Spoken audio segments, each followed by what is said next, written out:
साथियों नमस्कार। कैसे हैं आप सभी। उम्मीद है कि आप सभी बिल्कुल स्वस्थ होंगे, मस्त होंगे और अपने अपने काम में व्यस्त होंगे। दोस्तों बहुत खुशी की बात है कि बीपीएससी ने कल हेड टीचर और हेड मास्टर का रिजल्ट घोषित कर दिया। इस परीक्षा को लगभग 2022 से ही इसका आयोजन हो रहा था, लेकिन बीच में परीक्षा कैंसिल कर दी गई। पुनः इसका आवेदन भरा गया, लेकिन लगभग 2-2.5 साल के इंतज़ार के बाद आज इसका रिजल्ट प्रकाशित कर दिया गया, कल रात में 8:30 और 9 बजे के बीच में।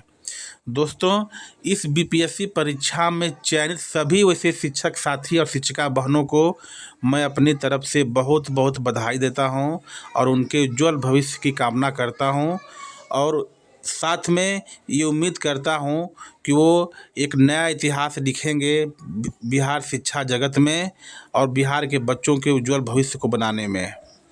दोस्तों अब तो रिजल्ट आ चुका है, अब नेक्स्ट बारी आती है डीवी की, यानी डॉक्यूमेंट वेरिफिकेशन की। तो मैं आपको बताना चाहता हूं कि आपको कौन कौन से डॉक्यूमेंट को तैयार रखना है डीवी के लिए। तो वीडियो को पूरा देखिए और चैनल पर पहली बार हैं तो चैनल को सब्सक्राइब करना बिल्कुल ना भूलिए। तो आइए दोस्तों हम देखते हैं कि हमें कौन कौन से डॉक्यूमेंट अपना तैयार रखना है, रेडी रखना है। सबसे पहला बात दोस्तों कि जो एप्लीकेशन फॉर्म ऑनलाइन के मोड में भरा गया था उसकी हार्ड कॉपी प्रिंट आउट आपके पास होनी चाहिए। आवेदन पत्र, इसको अगर आप नहीं रखे होंगे तो आपको डीबी में परेशानी हो सकती है। दूसरा चीज़ एडमिट कार्ड। जो एडमिट कार्ड आप जिस एडमिट कार्ड से आपने परीक्षा हॉल में परीक्षा दिया उस पर होलोग्राम लगा हुआ, वो एडमिट कार्ड आपके पास होना बहुत ही ज़रूरी है। तीसरा, हाल का खींचा हुआ 2 फ़ोटो। तो हाल का खींचा हुआ 2 फ़ोटो आप रख लेंगे, लेकिन कम से कम आप 4 फ़ोटो रख लेंगे, वो भविष्य में आपको काम आएगी। तो कम से कम पासपोर्ट साइज का 4 फ़ोटो आपके पास होना चाहिए। Aadhaar card for OTP verification. Aadhaar card में दोस्तों आपका वो नंबर होना चाहिए जो आधार कार्ड से लिंक है, जिस पर ओटीपी के माध्यम से वेरिफिकेशन होना चाहिए। तो अपना आधार कार्ड को बिल्कुल देख लेंगे, जो नंबर उसमें लिंक है वो नंबर आपके पास होना चाहिए।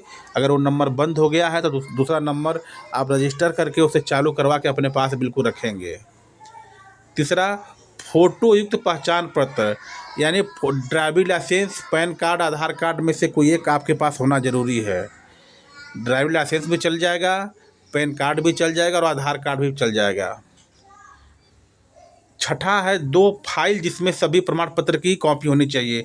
एक वो जितने भी आपके पास डॉक्यूमेंट आपने लगाए हैं बीपीएससी हेड टीचर या हेड मास्टर में, तो उसकी सभी की ओरिजिनल कॉपी होनी चाहिए और 2 प्रतियों में फ़ोटो कॉपी होना चाहिए। तो इसको आप रख लेंगे, लगेगी तो एक ही, लेकिन एक अपने पास एक्स्ट्रा करा लेंगे कि आवश्यकता पड़ने पर आपको परेशानी न हो।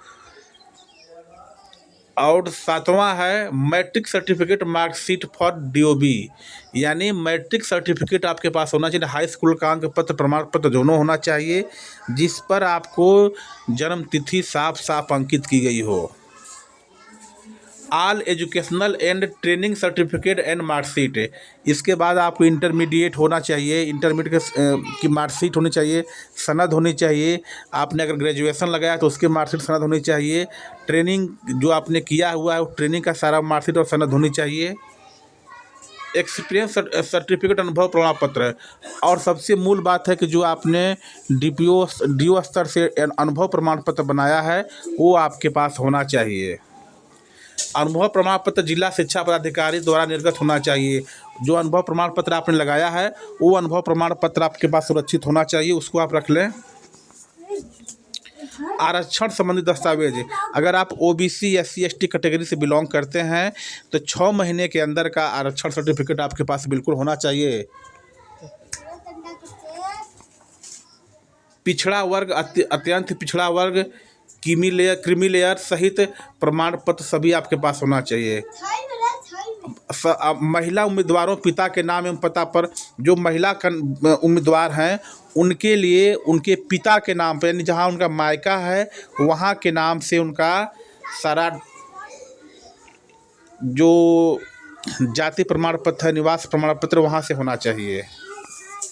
पिछड़ा वर्ग, अत्यंत पिछड़ा वर्ग, क्रीमी लेयर से रहित प्रमाण घोषणा पत्र विगत वर्ष से पूर्व क्रीमी लेयर से प्रमाण पत्र होने चाहिए। यानी जो पिछड़ा वर्ग है, अत्यंत पिछड़ा वर्ग के हैं, वो कम से कम 6 महीने के अंदर का प्रमाण पत्र होना चाहिए। SC ST कास्ट सर्टिफिकेट एवं स्थायी निवास प्रमाण पत्र नोट महिला, यानी सबके पास से जो भी SC ST कैटेगरी से आते होंगे उनका स्थायी निवास प्रमाण पत्र, और महिलाओं का भी होना चाहिए उनके मायका से। बिहार राज्य के स्थायी निवासी अनारक्षित वर्ग के महिला उम्मीदवारों के लिए पिता के नाम एवं पते से निर्गत स्थायी निवास प्रमाण पत्र होना चाहिए। पिता के नाम से, अगर आपकी शादी किसी अदर स्टेट में हुई है तो वहाँ का मान्य नहीं किया जाएगा, आपके पिता के पते पर होना चाहिए। EWS वाले आवेदक बिहार सरकार की अधिसूचना संख्या 26/22 डेट 26/2/2019 के आलोक में विहित पत्र में सक्षम पदाधिकारी द्वारा निर्गत होना चाहिए। यानी EWS के जो कैंडिडेट हैं उनको इस पत्रांक दिनांक के आलोक में एक सक्षम पदाधिकारी द्वारा EWS का प्रमाण पत्र होना चाहिए। दिव्यांगता सर्टिफिकेट सक्षम पदाधिकारी द्वारा होना चाहिए। भूतपूर्व सैनिकों का प्रमाण पत्र अगर उस कैटेगरी में उन्होंने आवेदन किया है तो होना चाहिए।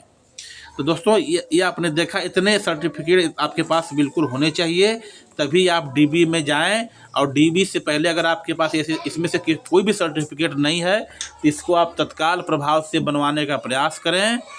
और एक बार पुनः मैं आप सभी के उज्जवल भविष्य की कामना करता हूं कि आप जाएं बिहार सरकार के शिक्षा विभाग में, तो एक अलग जगह बच्चों का भविष्य सुदृढ़ करें। मिलते हैं अगली वीडियो में, तब तक अपना ख्याल रखें, मस्त रहें, स्वस्थ रहें। जय भारत, जय बिहार।